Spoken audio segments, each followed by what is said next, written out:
नमस्कार दोस्त, आज हम फिर से अपने YouTube चैनल पर आप सबका हार्दिक स्वागत करते हैं। अगर यह वीडियो आप सबको पसंद आए तो आप सब Facebook and WhatsApp social media पर अवश्य शेयर करें। भगवान से कुछ पाना चाहते हैं तो इस बात को हमेशा याद रखें। भगवान से कुछ पाना चाहते हैं तो इस बात को हमेशा याद रखें। भगवान से कुछ पाना चाहते हैं तो इस बात को हमेशा याद रखें। The life 1K5B subscribe. हम लोग भगवान से हमेशा कुछ न कुछ मांगते रहते हैं। हमारे मांगने का कभी अंत नहीं होता। कई बार हमारी मांगी मुराद पूरी होती है तो कई बार ऐसा लगने लगता है कि प्रार्थना बेकार जा रही है, भगवान हमारी सुन ही नहीं रहा है। जबकि सच यह है कि भगवान हर किसी की सुनते हैं और सभी की झोली भरने की कोशिश करते। लेकिन जब झोली भरी हो या आपको भरी झोली को खाली करने का तरीका नहीं मालूम हो तो भगवान यही सोचता है कि इसे देने का भी क्या फायदा। अगर आप वस्तुओं का उपयोग समुचित प्रकार से करेंगे तो निश्चित ही आपको आपकी मांगी गई चीज मिल जाएगी। लेकिन अगर आप उपयोग करना ही नहीं जानेंगे तो वस्तु लेकर करेंगे क्या। इस संदर्भ में एक रोचक कथा है। भगवान बुद्ध के एक शिष्य ने कहा, प्रभु मुझे आपसे एक निवेदन करना है। बुद्ध ने उसकी ओर देखा जैसे कह रहे हो कि पूछो। शिष्य ने कहा कि मेरे वस्त्र पुराने हो चुके हैं, अब ये पहनने लायक नहीं रहे, मुझे नए वस्त्र चाहिए। बुद्ध ने शिष्य के वस्त्रों की ओर देखा। वस्त्र सचमुच बिल्कुल जीर्ण हो चुके थे। बुद्ध ने दूसरे शिष्य से नए वस्त्र लाने के लिए कहा। कुछ दिनों बाद बुद्ध अपने उस शिष्य के निवास पर पहुंचे। कुशलक्षेम के बाद उन्होंने पूछा, तुम्हें और कुछ तो नहीं चाहिए? शिष्य ने कहा कि मैं इन वस्त्रों में बिल्कुल आराम से हूं, मुझे और कुछ नहीं चाहिए। अब बुद्ध और शिष्य का संवाद शुरू हुआ जो इस प्रकार था। बुद्ध, अब जबकि तुम्हारे पास नए वस्त्र हैं तो तुमने पुराने वस्त्रों का क्या किया? शिष्य, मैं अब उसे ओढ़ता हूं। बुद्ध, ओढ़ने के पुराने वस्त्रों का क्या किया? शिष्य, जी मैंने उसे खिड़की पर लगा दिया है। बुद्ध, तो क्या तुमने पुराने पर्दे फेंक दिए? शिष्य, जी नहीं, मैंने उसके 4 टुकड़े किए।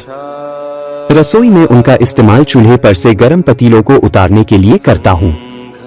बुद्ध, तो फिर रसोई के पुराने कपड़ों का क्या किया? शिष्य, अब मैं उन्हें रसोई साफ करने के लिए प्रयोग करूंगा। बुद्ध, तो रसोई के पुराने वस्त्रों का क्या किया? शिष्य, प्रभु वह अब इतना तार तार हो चुका था कि उसका कुछ नहीं किया जा सकता था। मैंने उसका एक एक धागा अलग करके बातियां तैयार कर ली। उन्हीं में एक से कल रात आपके कक्ष को प्रकाशित था। बुद्ध शिष्य के इन उत्तरों से संतुष्ट हो गए। वे प्रसन्न थे कि उनका शिष्य वस्तुओं को बर्बाद नहीं करता और उसमें समझ है कि उनका उपयोग किस तरह से किया जा सकता है।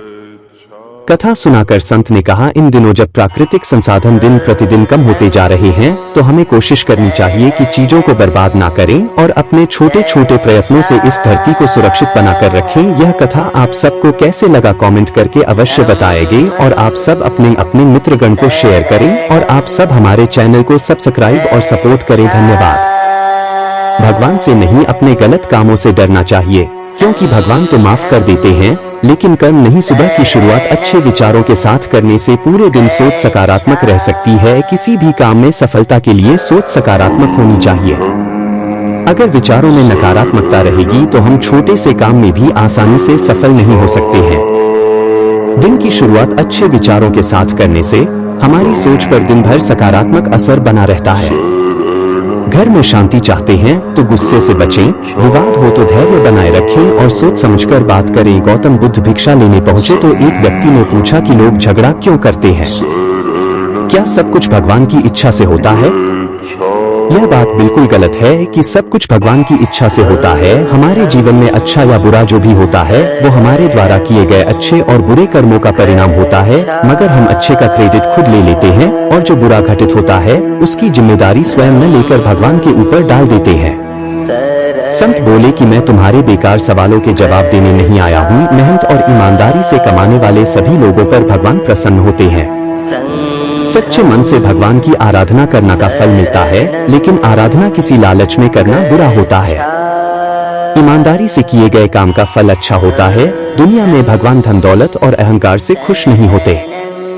मेहनत और ईमानदारी से कमाने वाले सभी लोगों पर भगवान प्रसन्न होते हैं। सच्चे मन से भगवान की आराधना करना का फल मिलता है, लेकिन आराधना किसी लालच में करना बहुत बुरा होता है। ईमानदारी से की गई काम का फल अच्छा होता है। आज हम एक कहानी का विस्तार से वर्णन करेंगे, जिसमें मजदूर की मदद से यमराज ने जमींदार को समझाने की कोशिश किया। एक गांव के जमींदार और उसके एक मजदूर की मौत एक साथ हुई। मरने के बाद दोनों एक साथ यमलोक पहुंचे। वहां पर यमराज ने कहा कि आज से तुम अपने मजदूर की सेवा करोगे, और मजदूर से कहा कि तुम कोई काम नहीं करोगे। जमींदार को बहुत अटपटा लगा कि धरती पर तो इसका उल्टा होता था। इस बात से परेशान होकर जमींदार ने कहा कि भगवान आखिर हमसे क्या अपराध हो गई है जो ऐसी सजा दे रहे हैं। मैं तो प्रतिदिन मंदिर जाता था, भगवान की पूजा के साथ साथ बहुमूल्य चीजें दान करता था। जमींदार की बात सुनकर यमराज ने मजदूर से पूछा कि तुम धरती पर क्या करते थे। मजदूर ने कहा कि भगवान, मैं दिन भर जमींदार के यहाँ मजदूरी करता था और जो मिलता था उसी में गुजारा करता था। जो मिला उसी में संतोष के साथ खुश हो जाता था। कभी भी भगवान से कुछ नहीं मांगा।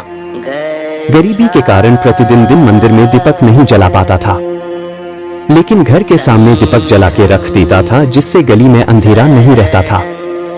आने जाने वालों को सुविधा होती थी। मजदूर की बात सुनकर यमराज ने जमींदार से कहा कि सुन लिया, मजदूर के पुण्य काम कहानी की शिक्षा, भगवान हमेशा मेहनत और ईमानदारी से कमाने वाले व्यक्ति के ऊपर प्रसन्न रहते हैं। यहाँ जानिए कुछ ऐसे द लाइफ 1 के 5 भी विचार, जिन्हें अपनाने से हमारी कई समस्याएं दूर हो सकती हैं। अगर आप सबको यह ज्ञान की बातें अच्छा लग रहा है तो आप सब Facebook and WhatsApp social media पर शेयर जरूर करें। आप सब सब्सक्राइब भी करें और दोस्त को भेजें।